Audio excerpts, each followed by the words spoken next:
राधे राधे दोस्तों, स्वागत है आपका अपने चैनल पर। कैसे हैं आप? आशा करता हूं कि आप सभी लोग स्वस्थ होंगे, मस्त होंगे और अपने अपने कामों में व्यस्त होंगे। तो दोस्तों, आपको और आपके परिवार को सबसे पहले नवरात्रि की हार्दिक बधाई, बहुत बहुत शुभकामनाएं। माता रानी की कृपा आप पर और आपके परिवार पर सदा बनी रहे। तो चलते हैं दोस्तों नवरात्रि के बारे में थोड़ी सी जानकारी देने। वैसे तो बहुत लोगों को जानकारी होगी, जिनको ना हो उनके लिए जानकारी देना चाहता हूँ। नवरात्रि 9 दिनों तक चलने वाला व्रत, पूजा एवं मेलों का उत्सव है। सभी 9 दिन माँ आदि शक्ति के भिन्न भिन्न रूपों को समर्पित है। देवी का प्रत्येक रूप एक नवग्रह, चंद्रमा, मंगल, शुक्र, सूर्य, बुध, गुरु, शनि, राहु, केतु की स्वामिनी तथा उनसे जुड़ी बाधाओं को दूर एवं उन्हें प्रबल करने हेतु भी किया जाता है। नवरात्रि 6 महीने के अंतराल के साथ वर्ष में 2 बार मनाई जाती है। इसे चैत्र नवरात्रि तथा शारदीय नवरात्रि के नाम से जाना जाता है। नवरात्रि को नवदुर्गा अथवा नव दुर्गा के नाम से भी जाना जाता है।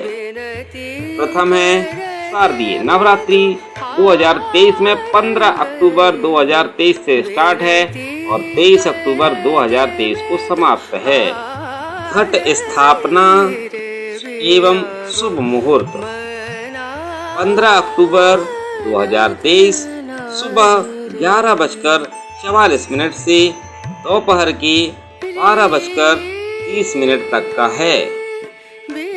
संबंधित नवदुर्गा दुर्गा पूजा चैत्र नवरात्रि, अन्य नाम वसंत नवरात्रि, महानवरात्रि, राम नवरात्रि, रामनवमी, नवरात्रि, नवरात्रि, गुड़ी पड़वा, उगादि।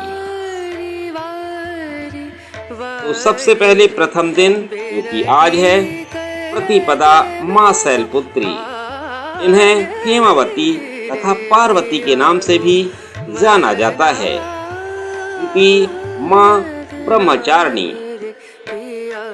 माता के रूप में फल फूल के आहार से 1000 साल व्यतीत किए और धरती पर सोते समय पत्तेदार सब्जियों के आहार में अगले 100 साल और बिताए।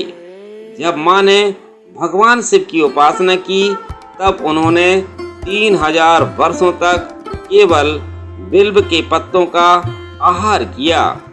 अपनी तपस्या को और कठिन करते हुए माँ ने बिल्व पत्र खाना भी छोड़ दिया और बिना किसी भोजन के, जल के अपनी तपस्या जारी रखी। माता के इस रूप को अपर्णा के रूप से जाना जाता है। तृतीया माँ चंद्रघटा। यह देवी पार्वती का विवाहित रूप है। भगवान शिव से शादी करने के बाद देवी महागौरी ने अर्धचंद्र से अपने माथे को सजाना प्रारंभ कर दिया और जिसके कारण देवी पार्वती को देवी चंद्रघटा के रूप में जाना जाता है। वह अपने माथे पर अर्ध गोलाकार चंद्रमा धारण किए हुए हैं। उनके माथे पर यह अर्धचांद घंटा के समान प्रतीत होता है। अतः माता के इस रूप को माता चंद्रघटा के नाम से जाना जाता है। चतुर्थी है माँ कुष्मांडा। कु का अर्थ कुछ और ऊष्मा का अर्थ है ताप और अंडा का अर्थ है ब्रह्मांड अथवा सृष्टि, जिसकी ऊष्मा के अंश से यह सृष्टि उत्पन्न हुई है, वे देवी कुष्मांडा है। देवी कुष्मांडा सूर्य के अंदर रहने की शक्ति और क्षमता रखती हैं। उनके शरीर की चमक सूर्य के समान चमकदार है। माँ के इस रूप को अष्टभुजा देवी के नाम से भी जाना जाता है। पंचमी है माँ स्कंद माता। जब देवी पार्वती भगवान स्कंद की माता बनी, तब माता पार्वती को देवी स्कंद माता के रूप में जाना गया। वह यह कमल के फूल पर विराजमान हैं और इसी वजह से स्कंद माता को देवी पद्मासन के नाम से भी जाना जाता है। देवी स्कंद माता का रंग शुभ्र है और उनके श्वेत रंग का वर्णन करता है।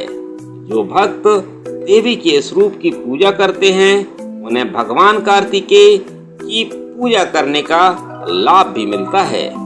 भगवान स्कंद को कार्तिकेय के नाम से भी जाना जाता है। षष्ठी है माँ कात्यायनी। माँ पार्वती के ने राक्षस महिषासुर का वध करने के लिए देवी कात्यायनी का रूप धारण किया। यह देवी पार्वती का सबसे हिंसक रूप है। इस रूप में देवी पार्वती को योद्धा देवी के रूप में भी जाना जाता है। धार्मिक ग्रंथों के अनुसार देवी पार्वती का जन्म ऋषि कात्या के घर पर हुआ और जिसके कारण देवी पार्वती के इस रूप को कात्यायनी के रूप से जाना जाता है। सप्तमी है माँ कालरात्रि। जब देवी पार्वती ने शुंभ और निशुंभ नाम के राक्षसों का वध के लिए तब माता ने अपनी बाहरी सुनहरी त्वचा को हटाकर देवी कालरात्रि का रूप धारण किया। कालरात्रि देवी पार्वती का ही उग्र और अति उग्र रूप है। देवी कालरात्रि का रंग गहरा काला है। अपने क्रूर रूप में शुभ या मंगलकारी शक्ति के कारण देवी कालरात्रि को देवी शुभंकरी के रूप में भी जाना जाता है। अष्टमी है माँ महागौरी। हिंदू पौराणिक कथाओं के अनुसार 16 साल की उम्र में देवी शैलपुत्री अत्यंत सुंदर थीं। अपने अत्यधिक गौर रंग के कारण देवी महागौरी की तुलना शंख, चंद्रमा और कुंद के सफेद फूल से की जाती है। अपने इन गौर के कारण उन्हें देवी महागौरी के नाम से जाना जाता है। माँ महागौरी केवल सफेद वस्त्र धारण करती हैं। उसी के कारण उन्हें श्वेतांबरा धरा के नाम से भी जाना जाता है। और नवमी है माँ सिद्धिदात्री।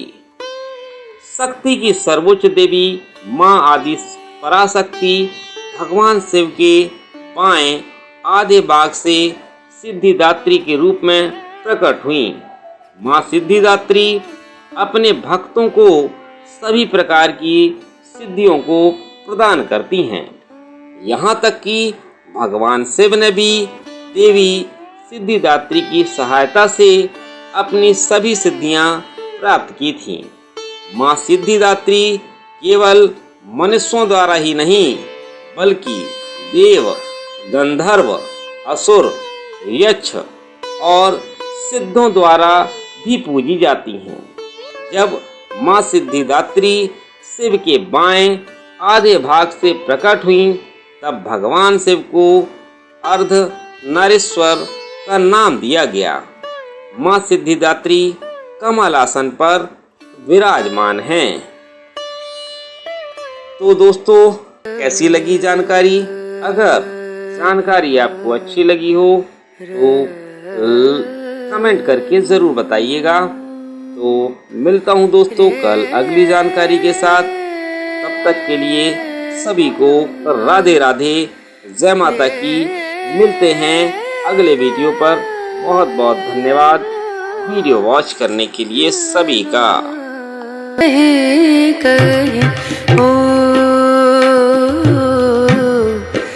नजरिए